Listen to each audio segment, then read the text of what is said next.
Long Live the King thriller. I was 8 years old the first time I heard his name. Shifting in the hard plastic seat, my wrists are shackled to a metal chain link at the center of the table, limiting my mobility. The officer offers my discomfort passively, already impatient and annoying with my recollection of events. I was thinking a little more recent, Miss Clark, like why you were caught standing outside his home with a bloody. No, you don't understand. I need to start at the beginning, so you can understand. I enunciate, not trusting officer daughter, an overworked, underpaid, exhausted, dispassionate cop, to actually comprehend the beauty of my tale. A tired sigh escapes me, not from lack of sleep, but disappointment. Officer Dover waves his finger, gesturing for me to continue. I don't trust him, but this is the end of the line. The metal handcuff digs into my wrist as I adjust in my seat so I can really get into the story, ignoring the pinching skin. I lean forward and welcome him into my world. I think back to that day, so many years ago, curled up in a ball in the lumpy played couch, the edge of a cushion fraying made worse when I ran my fingers along the seams, shivering as the winds howled and rattled the single pane glass window of my friend's time cabin of Cliff Island, off the coast of Maine. The day started bright and sunny, and looked all the other kids who lived temporarily or year-round on this island. We spent every second playing in the ocean and cutting away debris through the woods like explorers and marauders. My best friend Ella had a neighbor, a boy who was older than us, maybe only a year or two, but at the time the shims of our ages felt enormous.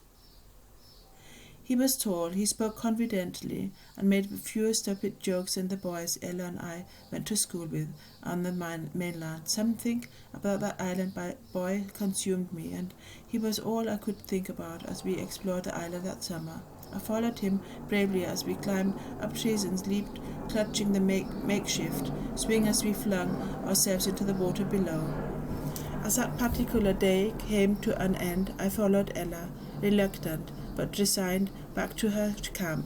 The first dewy drops of rain wet our shoulders, and the shadows cast amongst the trees expanded. A storm was coming. You could smell it in the air. By the time night fell, it was like a hurricane descending upon the island. Everything shook and howled and whistled, but the adults were concerned, and neither was Ella, so I forced myself to pretend I was scared too. We curled on the couch in the small den Ella called in the inside-outside room, because although there were 4 walls and a roof, the floor-to-ceiling rattling glass windows still made us feel like you were outside. Hovering together under mounds of blankets, Ella parents flipped through the channels of that old TV at that time. They could only get a basic cable, and it sat like a gargantuan box on the floor, surrounded by towers of VHS and DVDs and flooded on movie. A lime green light, eerie music set the first scene. Ella parents argued over whether they should let us watch it or not. In the end, her mum sighed and told her dad he could be the one to deal with us girls if we were up all night crying from nightmares. That's not what's happened, though, because I was 8 years old and about to learn the name of the man who would change my life forever. What this movie is called, I whispered to Ella, who loudly reiterated my question to her parents. Her dad responded between chews of soggy popcorn, Tommy knockers.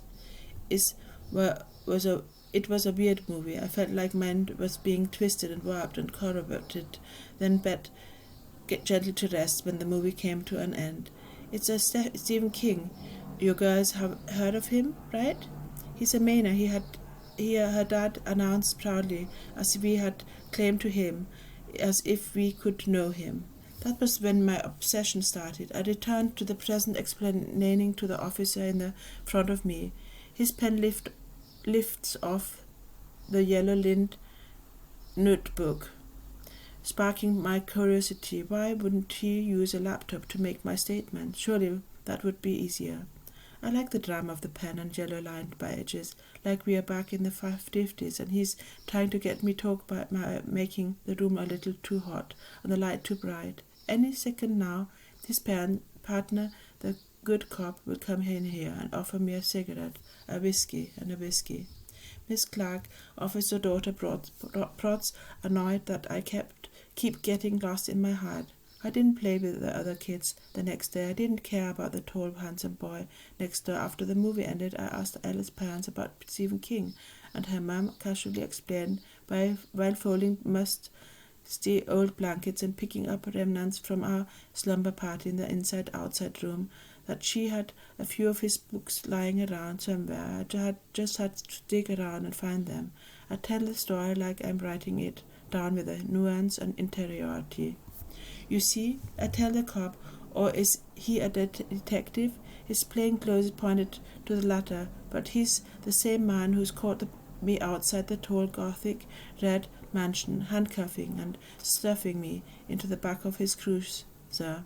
I spent that whole summer, hell in the entire next year, reading The Dark Towers. I didn't understand half of what I was reading, needing a dictionary to help me translate nearly every line. But it was nothing like the books were read in school. I became obsessed.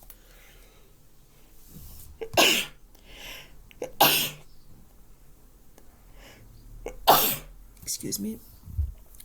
Doa reacted to the word. Obsessed, it's a trigger word, a small point against me, an indication that I was quite right in the head.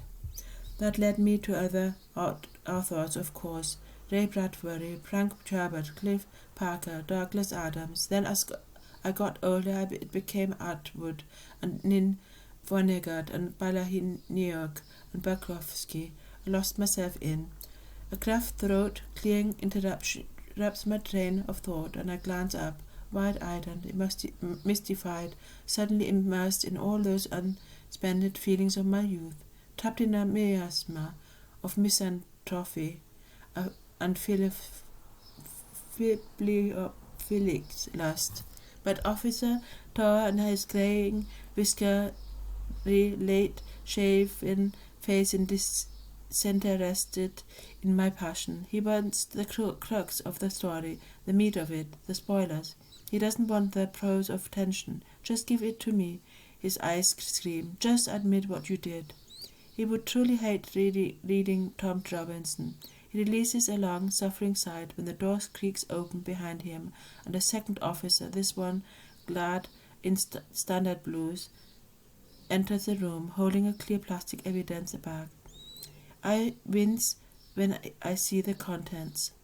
The new cop drops the bag unceremoniously on the table between Dower and me, then turns to leave. I look up, making eye contact with the camera in the corner of the room, near the ceiling. The little red dot trained on me, recording my every move. They later use the footage as evidence of my guilt. They'll tell people I bared myself upon the table, as raw and exposed as the smashed plastic and metal throne, now covered in dried blood in the plastic evidence bag, the camera above capturing my every thought and memory, my erratic behavior, the evidence bag, and a signed confession are all Dower wants from me, though, so I relax, he's only got 2 of the 3. Ignoring the impatience, I smile wistfully. That was when I began writing. I wrote and wrote and wrote. I took creative writing classes. I got a degree in English and communication, but I kept getting rejections letters over and over again, and then one day I leaned forward, lowering my voice, pleased by when Dower mimics my posture, and finally interviewed. Then one day I was in Brighton at a Walgreens, and who's up on the prescription counter but Stephen fucking King? Dower lifts his eyes, not getting it, not understanding. I grunt. His ineptitude is exhausting. Anyway, when he walked past me, I couldn't help it. I tried to talk to him, and I was so awkward, stumbling over my words. But he was so kind and polite. I told him I was writing horror like him, and that he was my inspiration, that I fell in love with writing because of him, but I just couldn't get published. And do you know what